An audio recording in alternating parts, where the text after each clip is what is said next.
Francisco to his devotees.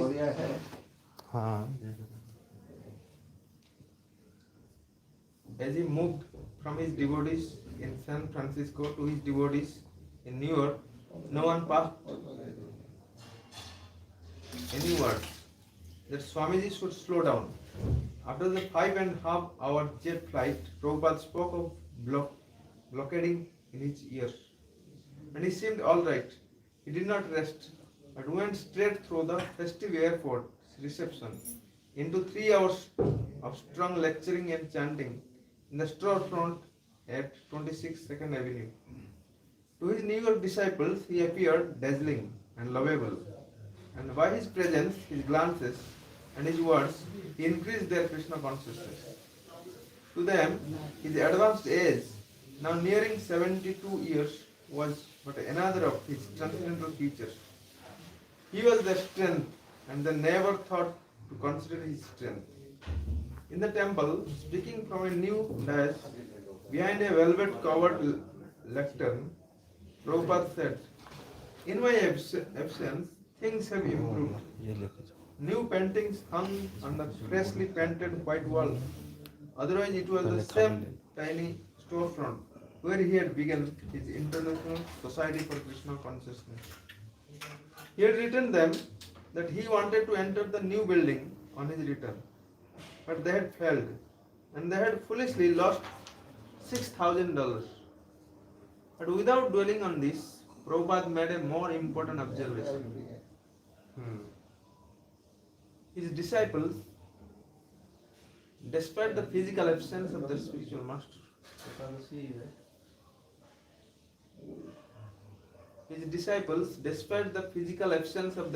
master, had made progress by following his instructions. As he sat looking happily at the freshly painted walls and the bright faces of his disciples, Prabhupada explained how one obtained expertise in Krishna consciousness by submissively following the spiritual master. He gave the example that although an ingenious apprentice may not be expert, but if he turns a screw under the direct supervision of the expert engineer, he is acting as an expert. Many of the devotees were relieved to hear this. They knew that giving up material desires was difficult, and that they were not going to become completely pure devotees overnight. Brahmananda had even written a poem stating that if after many lifetimes he could chant one round of the Hare Krishna mantra with attention, he would consider this a greatest success. But Prabhupada was explaining that even if they were not expert in love of Krishna, if they worked under an expert, they were also acting as experts. The next morning, with the fanfare of Prabhupada's arrival, first, it became apparent just how dependent the devotees were on their spiritual leader. The attendance was down to the dozen or so regulars, and Prabhupada silently entered the storefront and began to lead the chanting. But when the moment came for the devotees to sing in response, and Prabhupada heard their first chorus, he looked out to them, startled and compassionate. Now he could hear. They were weak, more like croaking than singing.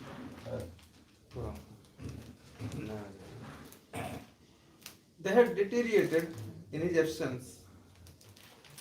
The kirtans had changed while he had been away, and now he was hearing that the devotees were like helpless souls croaking without joy or birth. Srila Prabhupada lectured from Chaitanya Charitamrita. When flying from San Francisco, I noticed that the plane was flying above an ocean of clouds. When I came from India by boat, I saw an ocean of water. And on the plane, I saw an ocean of clouds extending as far as you can see. Above the clouds is the sun.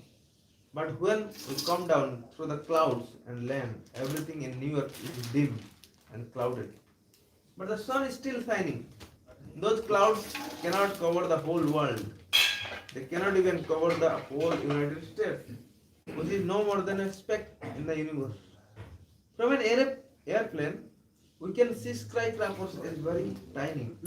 Similarly, from God's position, all this material nonsense is insignificant. As a living entity, I am very insignificant, and my tendency is to come down. But the sun doesn't have the come down tendency. It is always above the clouds of Maya. A new boy raised his hand. Why is it that one person, one soul, comes to Krishna and another doesn't? Prabhupada replied with another question. Why is one soul in the Bauri and another has come to the Krishna temple? He paused, but no one could reply.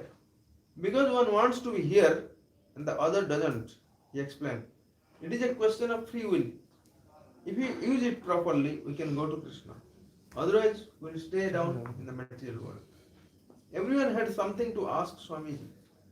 Throughout the day, devotees would be in and out of his room, asking practical and philosophical questions. And they took up their old ways of reciprocating with him. Once again, Prabhupada was telling Achyutanand what to cook for lunch and explaining to him that an expert servant learned to anticipate what the master wants even before he asked for it. Satswarup came in to show Prabhupada the latest type manuscripts of the teachings of Lord Chaitanya. Although there was no difference in Satswarup's assignment, now that he was face to face with Prabhupada, he realized he had to type and edit more seriously. He asked whether he could resign from his job at the welfare office. Prabhupada said no. Jadurani continued painting in the outer room of Prabhupada's apartment. Casting shyness aside, she asked him many questions about how to paint Krishna. How is Lord Vishnu situated in the heart? She asked. Is he sitting or standing or what? Prabhupada replied, oh, for that you have to meditate for thousands of years. Jadurani stared at him in dismay. Then Prabhupada said, he is standing, and she went off happily to paint. When Jadurani complained of weak health, Prabhupada asked Achyutananda to see that she got milk twice a day. Looking through the window that opened into outer room, where typing, painting and sometimes even construction went on, Prabhupada watched Jadurani one day as she worked on a painting of Lord Chaitanya's Sankirtan party. Just as she started to paint the words of the Mahamantra across the bottom of the painting, Prabhupada called through the window, don't put the Mahamantra there. But you told me to put it there, she said. I have changed my mind. Hare Krishna should not be below Chaitanya Mahaprabhu. One by one, Prabhupada saw all his old New York followers. Garg Muni, the temple treasurer, who reported good sales of the Hare Krishna record and incense. Rai Ramu, editor of Back to Godhead, who talked about his indigestion. And Rupanuga, who had a good job but was having difficulty convincing his wife about Krishna consciousness. Even Mr. Chute, the landlord, dropped by the complaints about the boy's behavior. Prabhupada also met Michael Blumet, a newcomer. Michael had been seeing a psychiatrist as a result of devastating drug experiences. When he had begun coming to the temple, his mother and father had thought the Swami another evil force. One meeting, Swamiji, however, Mrs. Blumet accepted his authenticity, although her husband remained doubtful. Mr. Blumet, Prabhupada said, your wife is more intelligent. Mr. Blumet said he wanted his son to help the world in a more practical way by becoming a doctor. Prabhupada argued that there are already so many doctors, but still people were suffering. A Krishna conscious person, however, could relieve a person's suffering completely. So the work of Krishna consciousness was more valuable. Mr. Blumet was unconvinced, but he agreed to let Michael stay with the devotees and dropped going to the psychiatrist. He came to respect the Swami, even though disagreeing with him. With Brahmananda, Prabhupada discussed the urgent problem of obtaining a permanent visa. Prabhupada had repeatedly extended his visa even since he had entered the country in 1965. Now immigration officials denied him any further extensions. He did not want to leave the US, but the only way he would be able to stay would be to get permanent residency. He had applied, but so far with no success.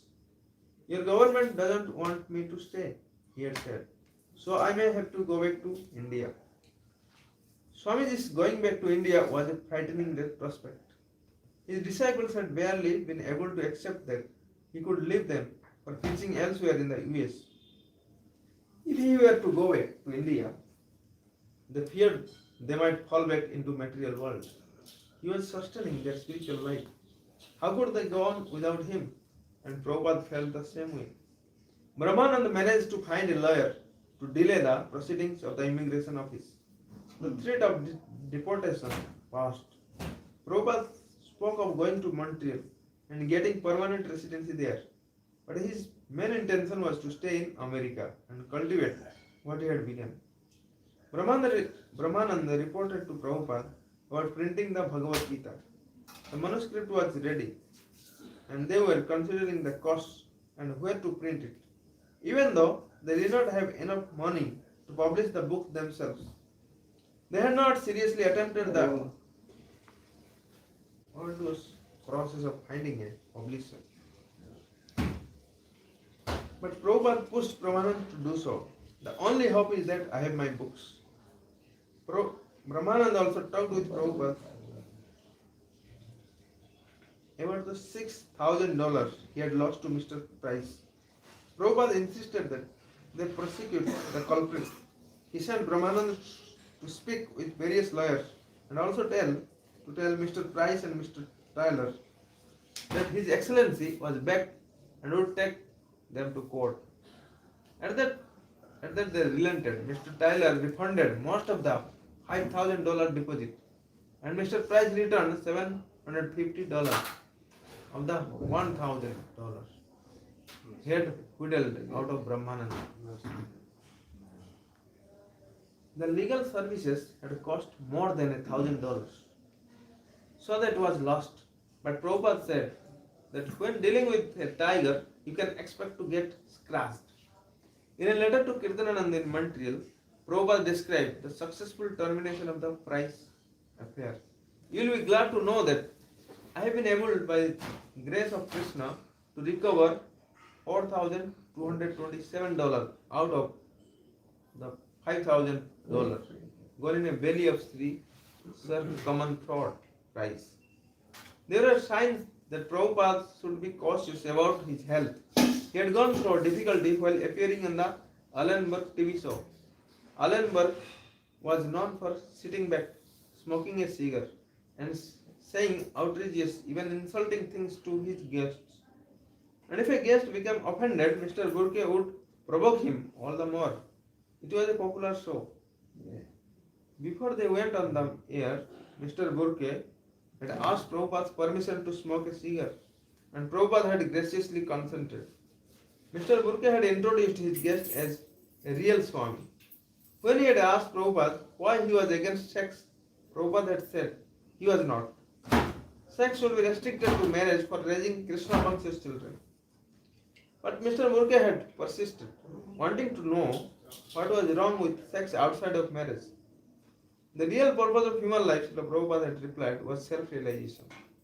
When one's mind is preoccupied with capturing new sex partners, keeping the mental peace necessary for self-realization becomes impossible. Mr. Burke had agreed.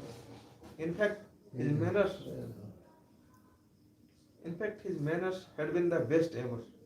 And at the end, he had called Prabhupada a very charming gentleman.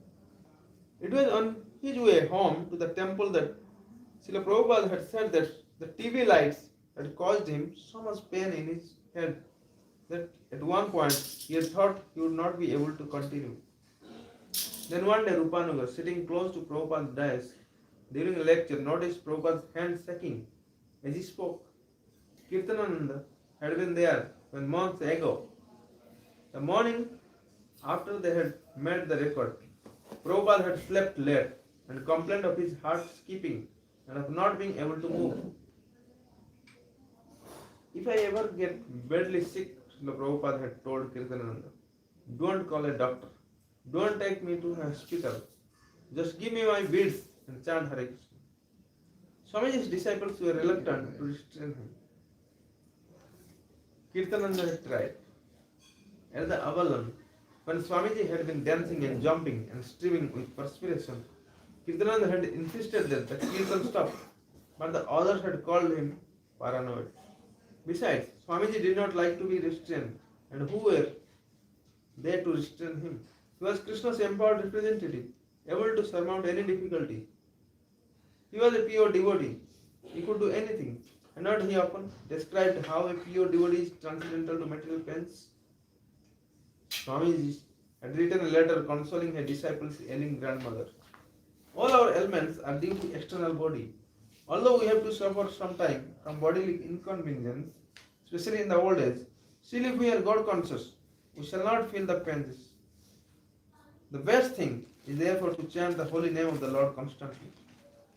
The devotees figured that although Swamiji might give good instruction to someone's old grandmother, nothing like what had befallen her was ever going to affect him. Of course, he referred to himself as an old man. But that was mostly in lectures to show the inevitability of old age. To the devotees, Prabhupada's health appeared strong. His eyes shone brightly with spiritual emotions. His complexion was smooth and golden, and his smile was a display of health and well-being. One time, one of the boys said that Swamiji's smile was so virile that it made him think of a bull and iron nails. Swamiji was taking cold showers, going on early morning walks around the lower east side, playing mridang, eating well. Even if his disciples wanted to slow him down, what could they do? Some of his disciples had actually tried to prevent him from attending the controversial Cosmic Love-In at the East Village Theatre, but not because of his health. They had wanted to protect his US residency case. Srila Prabhupada had been invited to attend the Love-In, a fundraising show for Louis Abolfia, the Love and Peace presidential candidate. Allen Ginsberg, Timothy Leary, and others were attending along with a full lineup of rock bands. But when Prabhupada's lawyer heard that he was going, he said it might jeopardize the visa case. Some of the boys took up the lawyer's opinion and opposed Prabhupada's plan. Prabhupada agreed that it might be best if he did not go. But on the day of the cosmic love-in, he changed his mind and decided to go anyway. I came to this country to preach Krishna consciousness, he replied. Now it was time to speak against these LSD leaders who claim to be spiritualists.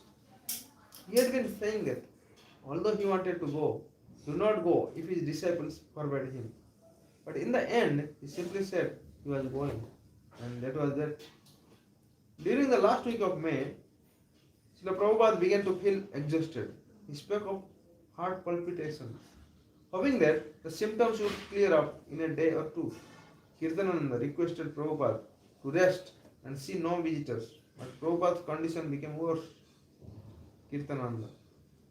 Swamiji began to complain that his left arm was not functioning properly, and then he began to develop a twitching in his left side, and his left arm would twitch uncontrollably. It seemed to pain him in some mysterious way, internally or psychologically. Achyutananda. It was Sunday, 2 days before Memorial Day, and we had arranged a large program in the afternoon in a hall uptown. I went up to get Swamiji, since all the devotees were ready. Swamiji was lying down, and his face was pale. He said, "Feel my heart," and I felt a quivering vibration in his chest. I went down, but did not want to alert anyone and panic them. I went to Kirtananda and quietly said, the Swami is having some kind of mild heart palpitations. And immediately we both flew back up. Swami said, just massage here. So I rubbed him on the chest and he showed me how. He said, the others go and Achyutananda can stay here. If anything happens, he can call him. So the others went and did the program and I waited. Once or twice he called me in and had me quickly rub over his chest. Then he hooked up and his collar had come back. I was staring with my mouth open, wondering what to do. He looked at me and said, "Why are you sitting idle? Chant Hare Krishna." During the evening, palpitations again occurred. So I slept in the room next to his, and late at night he called me in, and again had a massage. Kirtananda. It was on Tuesday afternoon, Memorial Day, and I was sitting with Swamiji in his room. While Kirtan was going on downstairs, the twitching began again. The Swamiji's face began to tighten up. His eyes started rolling. Then all of a sudden, he threw himself back and I caught him. He was gasping, Hare Krishna. And then everything stopped. I thought it was the last, until his breathing started again. And with it, the chanting. But he did not regain control over his body. Brahmanand. I was there along with Kirtananda. It was on Memorial Day weekend. We could not understand what was wrong with Swamiji. He could not sit up. He was moaning, and nobody knew what was happening. He nursed him, myself and Kirtananda, trying all different things. I had to go out and buy a bedpan for him. Prabhupada's left side was paralyzed. He asked that a picture of his spiritual master be put on the wall in front of him. Thinking that Prabhupada was preparing to leave his body and wanted to meditate at the last moment on his spiritual master, Achyutananda tapped it to the door facing Prabhupada. Devotees entered the front room of the apartment and Prabhupada told them to chant Hare Krishna. Then he told them, Go back to the previous chapter. previous chapter.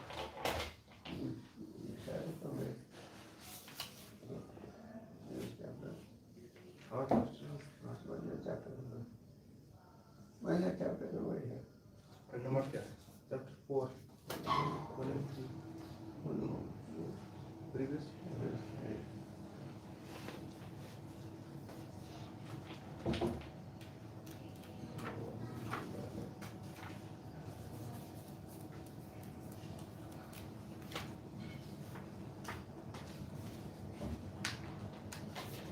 New Jagannath Puri. New Jagannath Puri.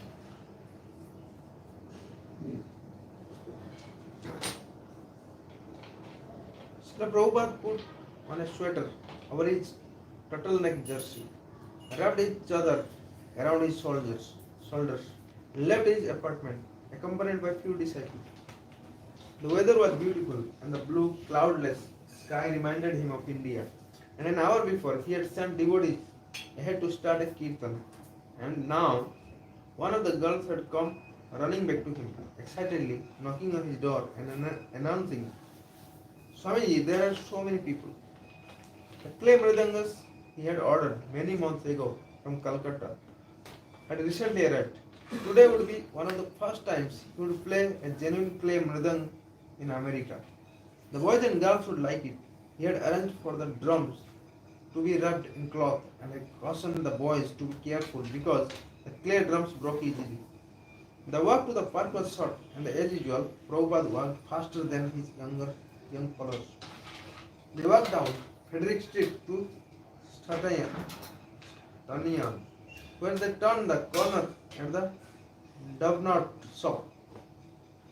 On Stanian, they hurried past the parking lot of Kaiser Stadium, the stadium itself looming beyond. At the Wallen Street intersection, Prabhupada continued his rapid stride without stopping or even bothering to look at the light. One of the boys caught his arm. "Wait, Swamiji, the light." But Prabhupada darted across the street. As they continued down Stanian toward Head Street, the park appeared on the right. They entered walking past a duck pond with a fountain and a willow tree on its center island. They walked past tall redwoods and eucalyptus trees which lent fragrance to the surrounding area. There were also maple, oak, and ash trees and flowering shrubs like azalis. Prabhupada said that the park resembled park in Bombay and that the city was like a holy place because it was named after Saint Francis. They entered a 50-foot long tunnel with artificial stalactites hanging from the ceiling and came out onto the path heavily shaded by trees on either side. Just ahead was a meadow covered with tiny daisies and clover and encircled by redwood and eucalyptus trees. Prabhupada could hear the chanting, the kartal, and the blooming of timpani. As he entered the meadows, he saw a sloping hill dotted with hundreds of young people sitting, lying, longing, smoking, throwing frisbee, or walking around. And in the meadow, below the hill was his kirtan. The meadow was a popular place. People walked through it on the way to the zoo or the tennis courts. But today, many passersby had stopped and were listening in a group about 200 feet from the kirtan. Closer in, about 50 feet from the kirtan was another group, listening more intently. And then there was the kirtan party itself. Prabhupada's disciple and dozens of young hippies sitting tightly together and chanting. And others were standing nearby, clapping and swaying to the rhythm of the drums and kartals. Flags decorated the kirtan area. 3 feet by 4 feet, they had been made by devotees, and each wore the symbol of a different religion. A bright red flag with a yellow star and the crescent moon of Islam flew from a 10-foot bamboo pole stuck into the earth. Beside it waved a pale blue flag with a dark blue Star of David in the center. And beside that, a yellow flag wore the Sanskrit Omkara. Over disciples with their long hair and casual clothes were indistinguishable from the other young dancers and singers, except for the strands of large red chanting beads around their neck. Some of the devotees danced with their arms upraised against the background of uninterrupted blue sky. Others played instruments. The kartals and timpani were there. Hagriv had brought his cornet, and there were other instruments brought by devotees and hippies. Little children were taking part. Even a stray dog pranced in the innermost circle of the kirtan party. On Sundays, the meadow beneath Hippie Hill was always an open show, and today the kirtan was featured attraction. Prabhupada joined the kirtan, walking up suddenly to the surprise and delight of the devotees. He sat down and began playing the mridanga and leading the singing in a loud voice. Mukunda. Although we had heard Swamiji play different drums before, and some of us had played along with him, when he played the clay mridanga from India, it was a completely different feeling. The feeling it created was akin to seeing an old friend after many, many years. It was so right and so natural. It was the very thing our kirtans had been missing. And it increased our feelings of ecstasy many times over. Obviously, Swamiji was in greater ecstasy than ever. He could sense by the way he held the drum, by the ease with which he brought out its intricate rhythms to control the kirtan, that this drum was like a long lost friend to him. Swamiji playing that drum was the talk of the community. Now he knew that what kirtan really was, how it was supposed to sound, what it was really like. Prabhupada was the center of attraction. Even his age and dress made him prominent. Whereas the others in the park were mostly young people, dressed in denims or various hippie costumes. Prabhupada was 70 and distinctly dressed in saffron robes. And the way the devotees had all cheered and bowed before him and were now looking at him so lovingly caused onlookers to regard him with curiosity and respect. As soon as he had sat down, some young children had gathered in close to him. He had smiled at them, deftly playing the mridanga, enthralling and entertaining them with his playing. Govind Dasi. With Swamiji's arrival, there was a mastery and an authority about the whole song Kirtan that was absent before. We were no longer kids in San Francisco chanting Hare Krishna. Now we had historical depth and meaning. Now the Kirtan had credentials. His presence established the ancient historical quality of the chanting. When Swamiji came, the whole disciplic succession came. After an hour of chanting, Prabhupada stopped the Kirtan and addressed the crowd. Hare Krishna, Krishna Krishna, Hare Hare, Hare Rama, Rama Rama, Hare Hare. This is the sound vibration, and it is to be understood that the sound vibration is transcendental, and because it is transcendental vibration, therefore it appeals to everyone, even without understanding the language of the sound. This is the beauty. Even children respond to it. After speaking 5 minutes, Prabhupada began the Kirtan again. One woman with long, uncombed red hair began dancing back and forth and chanting, her baby in her arms. A man and woman sitting side by side played together on the heads of a pair of bongos. Subala in tight corduroy pants and a flowing white shirt danced in a semblance of the step Swamiji had shown him. Although Subala looked somewhat like an American Indian dancer, a little girl no more than 4 years old sat cross-legged, playing kartals and chanting seriously. A soft-looking fellow wearing a vest and round sunglasses played castanets against his palm. Ravindra Swarupu sat rocking back and forth as he played the drone on the harmonium. Besides him, Haigrev chanted forcefully, his head and upper body lunging forward and back, his long hair and beard jutting out wildly, while nearby a girl stood with her right arm around one boy and her left arm around another, all three of them swaying back and forth, singing with peaceful, blissful smiles, enjoying the chanting and the sunshine. One girl sat silently meditating, while beside her a girl danced provocatively, and a 5-year-old. हाँ चल रहा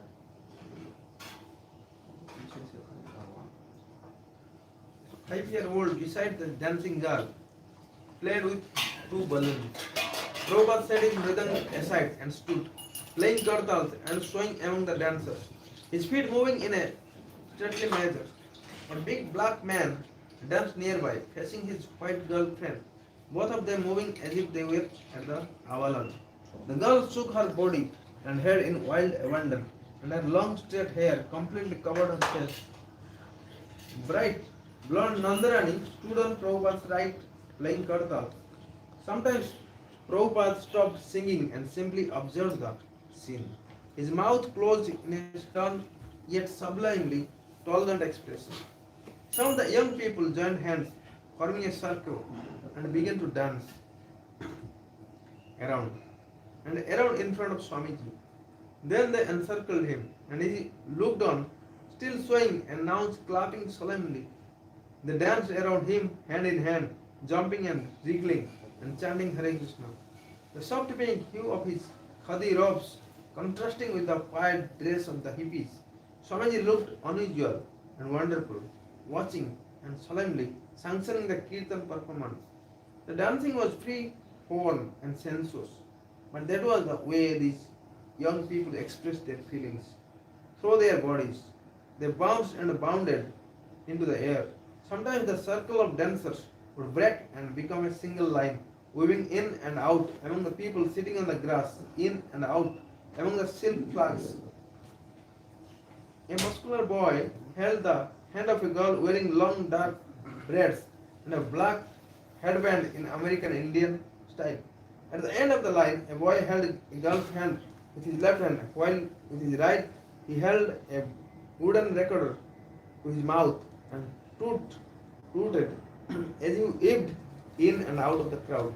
Prabhupada became tired and sat beside the brass-bottomed timpani. Singing and playing kartals, he sat grave and straight like an ancient sage. Nearby a blonde woman sat in yogic posture, bending her body forward until her forehead touched the ground again and again, in supplication and exhibition. Another girl stretched out her hands imploringly in a mixed expression of inner feelings, physical and spiritual, while her golden earrings jangled. A Mexican in a checkered shirt beat the tum-tum. A white sleeping sheepdog wandered from a person to person. Swamiji looked kind and amused. The hippies found him beautiful. He remained gentlemanly, aloof amid the twisting, shaking, rocking, dancing young people. Amid their most sensual movements, he appeared not at all like them, for he moved in a stately and lovely way. As he surveyed the activities in the meadow, he seemed deeply pleased to see the ring of dancers singing all around him, chanting Hare Krishna. Although the enthusiasm of these hippies was often wild and sensual, the gathering assumed a wholesome sweetness due to the chanting of Hare Krishna. For Swamiji, the main thing was that the chanting was going on and on. Dressed in his saffron cloth that seemed to change colors subtly In the fading afternoon sunlight, he was in a kindly, fatherly way, not imposing any restraint, but simply inviting everyone to chant Hare Krishna. 25-year-old Linda Kath was walking in the park when she heard the sound of the kirtan. In the crowd of hundreds of people gathered around the scene, Linda found it easy to go close without becoming conspicuous. She felt comfortable watching and even thought of joining the fun. Then she noticed the Swami leading the singing. She was startled, even a little frightened, having never before seen anyone so grave. He was striking, and the dancer appeared beautiful to her. A girl with arms upraised and eyes closed seemed to be swinging like a tree in a wind.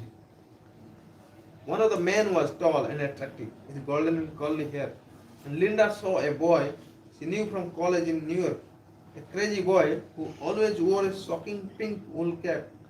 Linda had arrived in San Francisco from New York only a few days ago. She had no plans except to study under certain dance teachers and maybe get into some of the exciting things she had heard were going on the Hut Asbury. As a graduate student in the ancient Greek literature at Columbia University, Linda had become attracted to Socrates, who had lived and died for truth. But she had not found any of her professors to be at all like Socrates. She had envisioned herself living a life of truth by pursuing scholarship, but it had become dry. The ancient civilization of Greece was a dead idea, not a living truth. It did not touch the heart. She had been itching for a new exciting experience, and she was ready to throw herself into San Francisco's hippie society. She had come here alone, giving up her fashionable clothes and donning buttons and old shirts. But because she wanted to be serious, she felt awkward trying to fit in with the hippies. She felt that to belong, she was supposed to wipe the serious look of her face and just smile mindlessly. So even in the society of San Francisco hippies, she remained unsatisfied and lost. The kirtan in the park was the most beautiful sight Linda had ever seen. The dancers were swaying back and forth, their arms raised against the open sky. In the middle of the dance was a dark, grey-haired, wise person sitting and chanting. As she moved in closer, she began to sway with the devotees. Then she sat down and started chanting, wanting to find out what was going on. After more than an hour of chanting, the elderly leader finally stopped the kirtan, and Linda began talking to some of the devotees. Although the Swami had slipped away, some of his followers had remained, handing out flyers and invitation to the Sunday love feast, and picking up the timpani and the flags. One of them asked her to come with them to the temple. Linda found the devotees to be something like hippies, but not scruffy street people like most of the hippies she had met. They were attractive, not repellent. Madrasas and plants decorated their little storefront temple. When she stopped before a painting of people singing and dancing, one of the devotees said, "This is Lord Chaitanya and his associates." A devotee gave her some prasadam. And Linda felt that night without meeting the Swami. The next day, however, at 7 in the morning, she returned eager for another chance to see him. She thought he had noticed her at the park and might remember her. She had made a drawing of him and she wanted to show him. The morning, as Prabhupada chanted prayers and led Kirtan, Linda did not take her eyes off him. And when he asked everyone to chant Hare Krishna with him on beads, she excitedly accepted a strand from one of the devotees and tried to chant like him. Then he began reading the Sanskrit verse to begin his lecture, and Linda was captivated by the sound. If she were to continue with her graduate program in Greek, she would study Sanskrit next. So she listened with keen interest, proud that perhaps no one else in the room could understand as well as she. Later that same morning, she met Srila Prabhupada upstairs in his apartment. Linda. In the first conversation I had with him, Swamiji summed up Greek civilization for me in a couple of sentences. He explained that Srimad Bhagavatam was the source of stories like the Iliad and the Odyssey, and was the source of Platonic philosophy. I was thrilled. Of course, I believed him. I knew that whatever he was speaking was the truth. There was no doubt in my mind, and he did not discourage my love for Socrates. He told me that Socrates was actually a devotee in disguise. Then he began telling me the story of Krishna's butter theme, and I said, "Oh, yes, I know that story. I saw a dance about Krishna at the butter thief." He was very pleased, and he laughed. He said, "Oh, yes, you know." Govind used to make Yes, yes.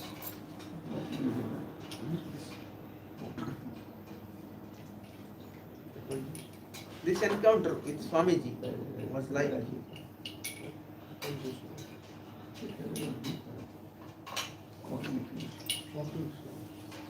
This encounter with Swamiji was like meeting an old friend because I felt completely at home and protected. And I felt I had found what I was looking for. Here I could use my intelligence and ask questions I had always wanted to ask in school. Prabhupada initiated Linda, giving her the name Leelavati. Seeing her eagerness to serve him personally, he decided to teach her to cook by having her prepare his lunch. He already had a little weekend cooking class in which he taught Janaki, Govind, Nandarani, and others the art of cooking for Krishna. Now he invited Leelavati to come. He would walk back and forth in the small room, showing the girls how to knead dough, cook chapatis, measure spices in the right palm, and cut vegetables and cook them in ghee with masala. The foods were basic: rice, chapatis, cauliflower with potatoes, but he wanted to teach the girls precisely how to cook. Mukunda. One day, just out of curiosity, I went into the witness Swamiji's cooking classes. So I came in and stood at the doorway to Swamiji's kitchen. The women were there learning how to cook, and Swamiji said to me, "What are you doing?" "Oh," I said, "I just came to see my wife." Then Swamiji said, "Are you going back to Godhead or back to wife?" Everyone was amazed, and I realized I was not welcome, so I left. The incident made me reflect on Swamiji's seriousness. For one thing, I learned that I should not be so attached to my wife. And secondly, I learned that his relationship with the women and what he was teaching them was actually very sacred, not like the sometimes frivolous association between husband and wife. Because he spent many hours in the kitchen teaching them, they were very inspired. Leelavati tended to be proud. Many of the devotees were not college graduates, and none of them were classical scholars. She sometimes typed for Swamiji, did his wash, or brought flowers to his room in the morning, and he had quickly chosen her to be his exclusive cook. After only a few days of cooking lessons, Swamiji had told her, "All right, you cook." And now he came in only occasionally to check on her. Once when he saw her rolling chapatis, he said, "Oh, you have learned very nicely." Preparing Swamiji's meal just right, with the proper spicing, without warning anything, and on time was challenge. By the time Leelavati finished, she would be perspiring and even crying for tension. But when she brought in his lunch, he would ask her to bring an empty plate, and he would serve her portions from his own plate and invite her to eat with him. For the first few days, Leelavati made remarks about the wonderful taste of the prasadam, and Swamiji would smile and raise his eyebrows. But then she noticed that he never spoke while eating and seemed to be concentrating intensely as he sat cross-legged, bending his body over the plate of prasadam and eating with his right hand. One day on Ekadashi, Leelavati arrived late at Swamiji's apartment, thinking there would not be much cooking on a first day. But when she entered the kitchen, she found Swamiji himself busily cooking. He was heating something white in a skillet, vigorously stirring and scraping it from the bottom of the pan. "Oh," he said, "I was just wondering, where is that girl?" Leelavati was too shy to ask what Swamiji was doing, so she simply busied herself cutting vegetables. "Today is a first day," she said, as if cheating Swamiji for cooking. "You have to understand," he replied. "In Krishna consciousness, a fast day means a feast day. We are offering this to Krishna." Leelavati continued to keep her distance from Swamiji's whitish, sticky looking preparation until he completed it and placed it on the window sill to cool. "Later it will harden," he said, "and we can cut it and serve it." And with that, he turned and walked out of the kitchen. When Lilavati finished cooking and served Swamiji his Ekadashi lunch, he asked her to bring him some of that thing on the window sill. He took a bite, seemed pleased, and asked Lilavati to call Mukunda and Janaki to taste it. Janaki took a bite and exclaimed, "It is wonderful, simply wonderful, incredible. What is this?" Turning to Lilavati, Swamiji asked, "What is in this preparation?" "I don't know, Swamiji," she said. "You don't know?" he replied. "You are standing right by me in the kitchen and you don't remember?" Lilavati's face turned red. "Oh, Swamiji, I was very busy. I just did not see." "Oh, you are busy without intelligence?" he replied. And he laughed for a long time until Mukunda was also laughing. Lilavati felt even more humiliated. Swamiji asked Janaki if she could tell what was in the preparation. She could not, except that it was sweet. He then sent Lilavati downstairs to get Govinda Dasi and Gaurashankar. When they entered, Swamiji told Lilavati, "Go, get some more of that simply wonderful thing." Again, this time in front of 4 devotees. Swamiji asked Lilavati, "So what is in this preparation?" And again she defended herself. She had been too busy to notice. And again he laughed until everyone was laughing with him. He then asked Govinda Dasi to taste the simply wonderful and say what was in it. Immediately she guessed sugar, butter, powdered milk. Oh, Swamiji looked at Lilavati. She is an artist. She is intelligent. To Lilavati, the whole episode was a devastating ordeal. Only later did she understand that Swamiji had been trying to teach her humility. It was 7 a.m. Srila Prabhupada sat on his dais in the temple. Beside him, on an altar, stood the recently acquired statue of Krishna. The childly Krishna stood 2 feet high with his left hand on his hip, his right hand holding a rod. Gurudas had found him at an import store and begged the manager to sell him. And after several visits, the man had agreed. For $35, Prabhupada had given him the name Kartama Sai, the boss. This morning, as Prabhupada and Kartama Sai looked out at the devotees in the room, only about 6 people were present. The night before, the temple had been crowded. Where are the others? Prabhupada asked. And then he gave the answer himself. They are sleeping. All this sleeping is not good. He took out his kartal and began playing the 1, 2, 3 rhythm.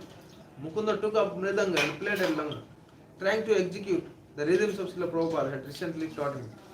Srila Prabhupada had not even begun singing when the doors opened and half-dozen barefoot hippies wandered in, reeking of the marijuana. They glanced around, then sat down on the floor with the devotees as Prabhupada began singing Guru Vastakam, the Vaishnava prayers to the spiritual master. Although none of his disciples knew the words, they loved to listen to Swamiji sing these morning prayers. Unhurriedly, he sang each verse, several times repeating each line, deliberately developing the mood of unadulterated service to the spiritual master. Then one of the hippies, a boy with long straight blonde hair and a red headband, began mumbling, fidgeting and moaning.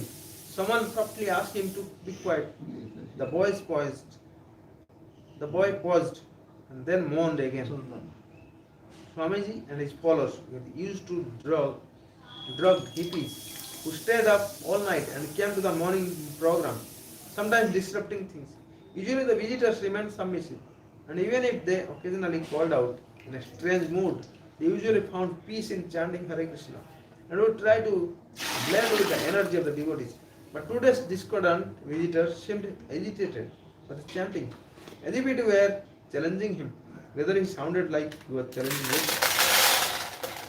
The devotees began clapping in time with Prabhupada's kartal, and when Prabhupada began singing Hare Krishna, his half-dozen followers immediately joined him, chanting both lead and chorus.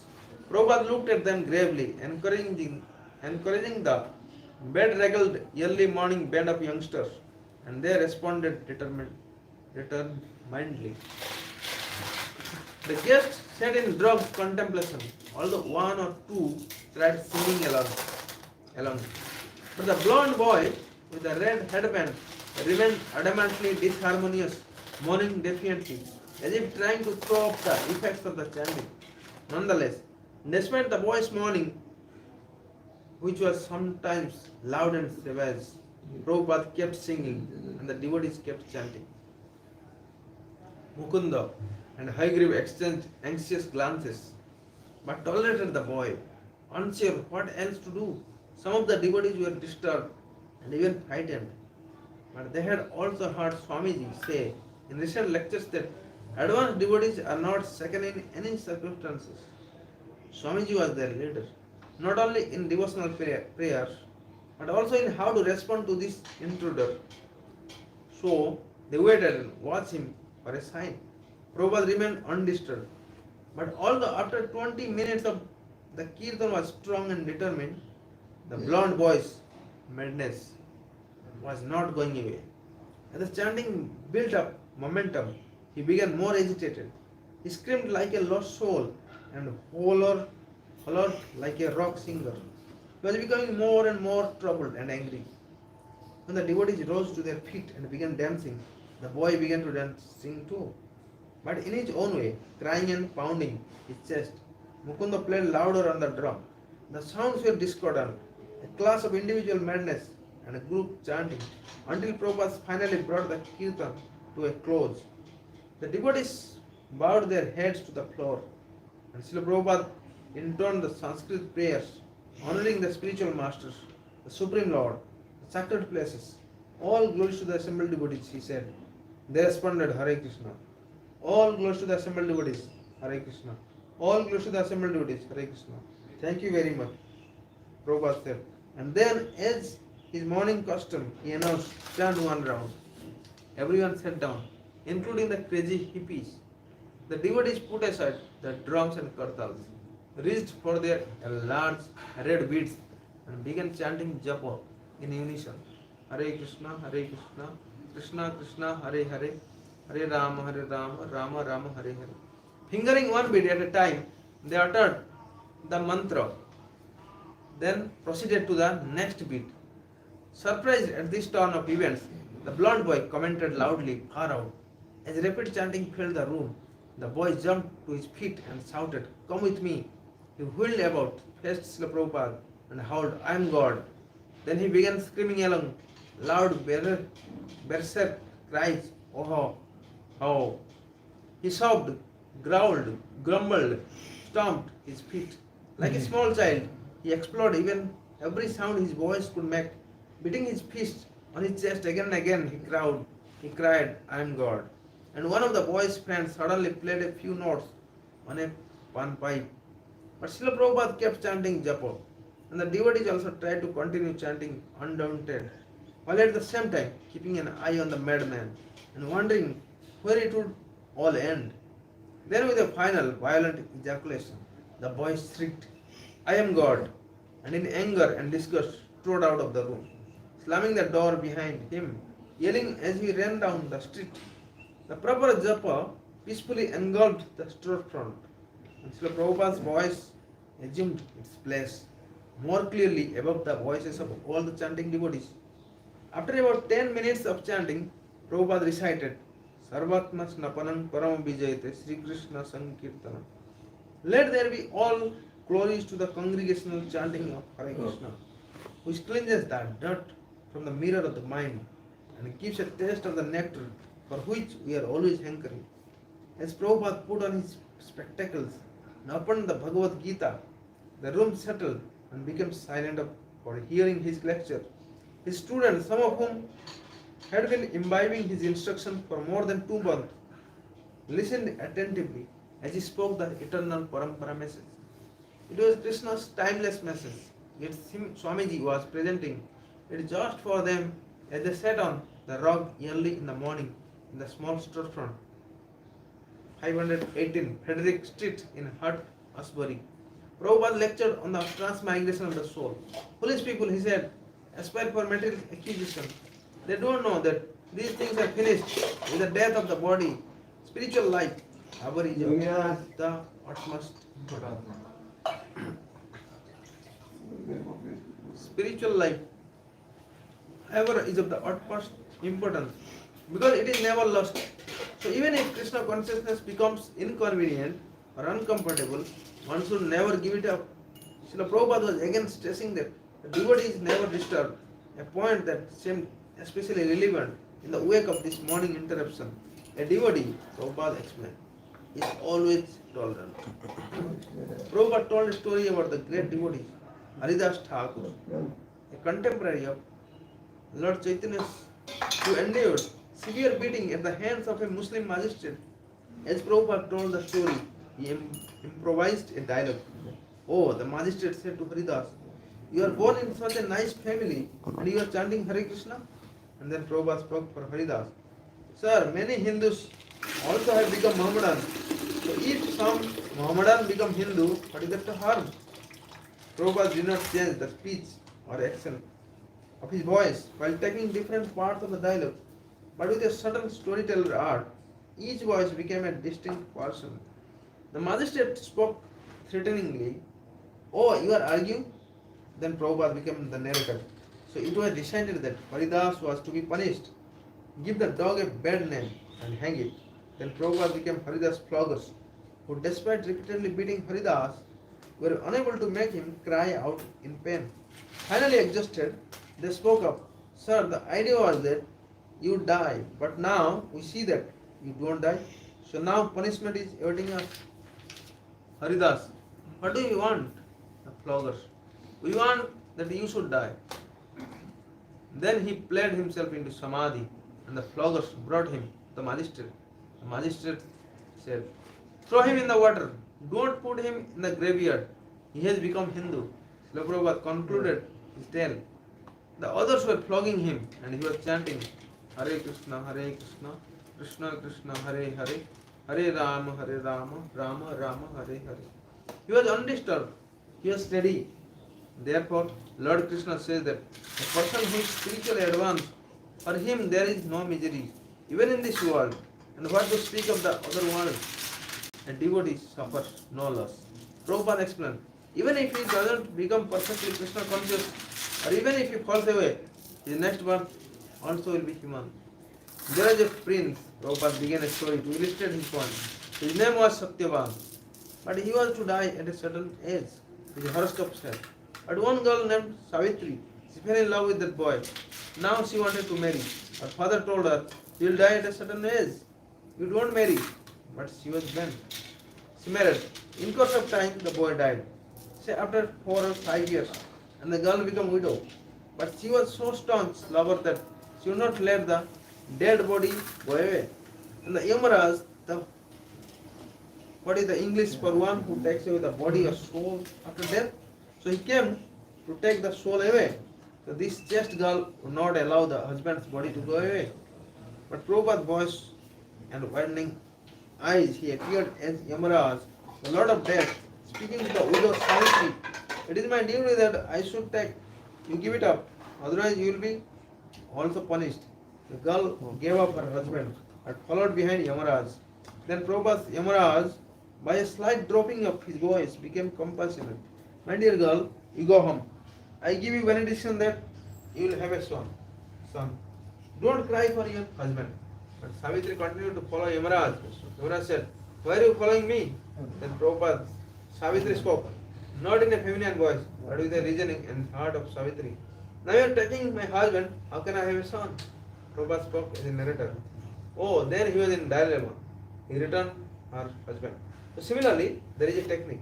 If you take to Krishna consciousness, then your husband or this human form of life is guaranteed. The devotees understood that gist of the story, and they were not perfectly clear what their lives had to do with the women in the story. Some, however, understood if they took to Krishna consciousness, their ill-destined lives would become auspicious. Yes, Srila Prabhupada continued. A spiritual life is the most auspicious life. He looked around emphatically, and the devotees seated before him on the floor. Anyone who has done something nice.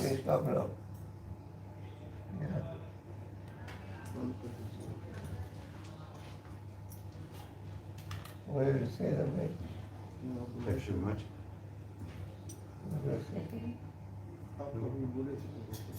Sorry,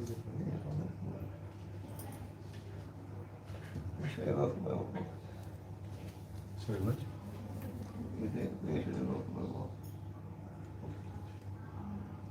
Bed. I'll just check one duty organized. We will park outside, but there's one park close by. We can go and come. I'll just come check it out. हाँ कल बोला था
सब तैयार है जी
time कितना हुआ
We should park just opposite temple. अच्छा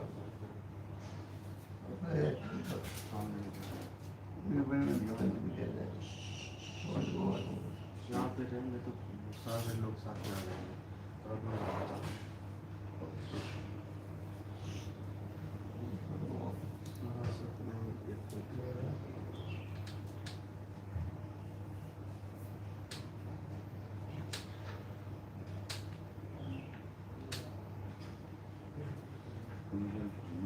two more talks in the following with rural residents also work here.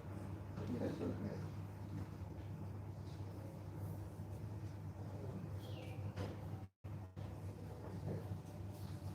Thank you.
salteare.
Later the room here.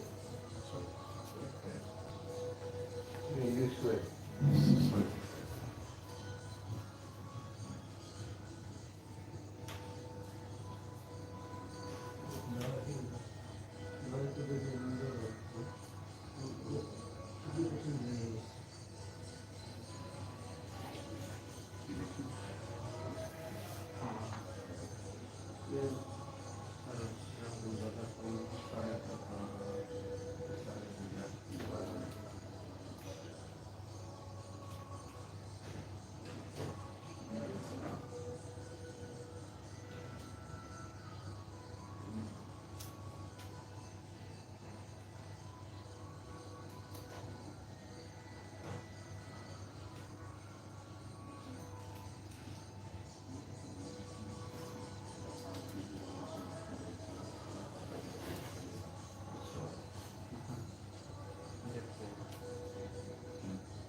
Walk के लिए जा रहे हैं चलो पूछ लो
चेक कर